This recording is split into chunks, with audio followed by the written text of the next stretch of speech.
বিশ্বকাপ শুরুর আগেই নিজের জাত চেনালেন ভিনিসিয়াস জুনিয়র।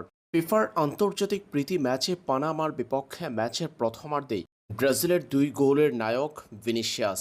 তারকা ব্রাজিলিয়ান এই উইঙ্গার এদিন নিজে গোল করার পাশাপাশি সতীর্থ কাসেমিরোকে দিয়ে করিয়েছেন গোল।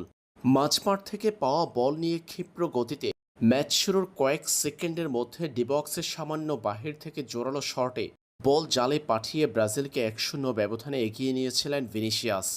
চমৎকার গোলের পর কাসেমেরোকে দিয়ে গোল করিয়েছেন ভিনি। লেফট উইংয়ে প্রতিপক্ষের অন্তত 3জন ফুটবলারকে রীতিমতো বোকা বানিয়ে ছাড়লেন ভিনিসিয়াস জুনিয়র। সেই বল দ্রুত গতিতে ভাসিয়ে ডিবক্সের ভেতরে কাসেমেরোকে উদ্দেশ্য করে বাড়িয়ে দেন ভিনিসিয়াস জুনিয়র।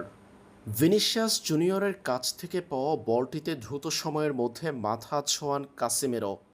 চমৎকার হেডে আদায় করে নেন ব্রাজিলের দ্বিতীয় গোল।